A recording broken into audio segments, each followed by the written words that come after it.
नमस्कार, महान Hindi detection YouTube channel पर आपका स्वागत है। दोस्तों, स्पेशल 50 महान स्वतंत्रता सेनानी का डिटेक्शन लिखाऊंगा।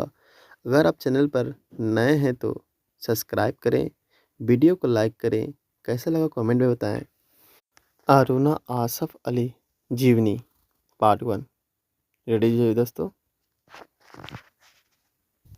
अरुणा आसफ अली ने भारत के स्वतंत्रता संग्राम के इतिहास में अपना एक सम्मानित स्थान बनाया है।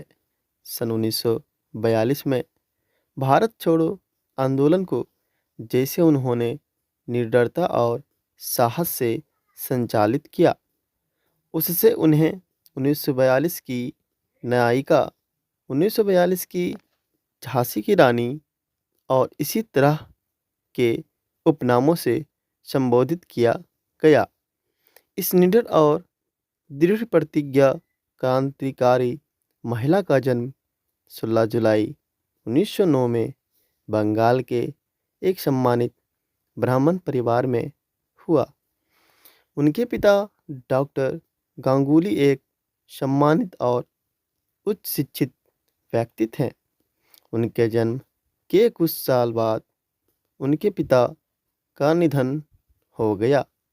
तब उनकी माता द्वारा उनका पालन पोषण किया गया था।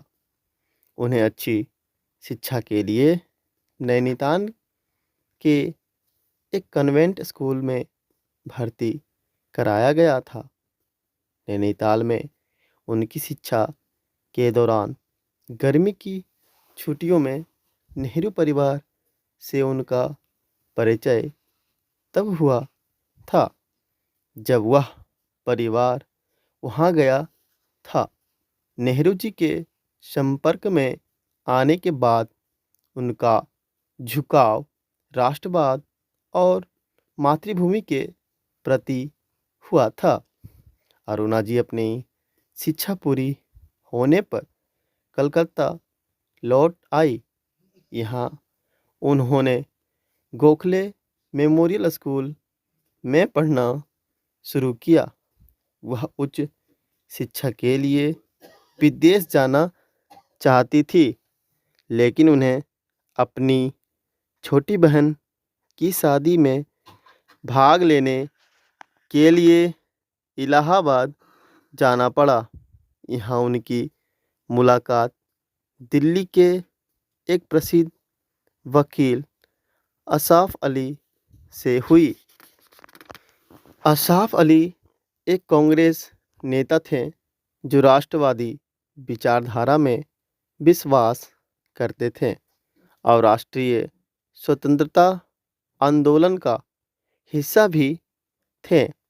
उनके व्यक्तित्व का अरुणा पर गहरा प्रभाव पड़ा और फिर दोनों करीब आ गए। सन 1928 में अरुणा ने असाफ अली से विवाह कर लिया, जो उनसे उम्र में 23 साल बड़े थे। कांग्रेस नेताओं ने इस कदम की सराहना की। उन्होंने विवाह के बाद शिक्षण कार्य छोड़ दिया और अपने पति के साथ स्वतंत्रता संग्राम में सक्रिय हो गई। अब उन्हें अपने पति के रूप में एक राजनीतिक मार्गदर्शक भी मिल गया था। अरुणा ने गांधी जी द्वारा स्वतंत्रता के लिए शुरू किए गए विभिन्न अभियानों में हिस्सा लिया। उन्होंने कई आंदोलनों का नेतृत्व किया। उनकी क्रांतिकारी गतिविधियों को देखते हुए तत्कालीन मुख्य आयुक्त दिल्ली ने उन्हें विधानसभा से दूर रहने के लिए चेतावनी दी थी, लेकिन उन्हें रोका नहीं जा सका।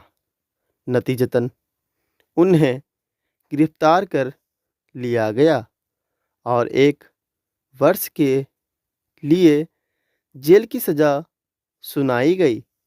कुछ महीने बाद गांधी-इरविन संधि के बाद कई नेताओं को रिहा कर दिया गया।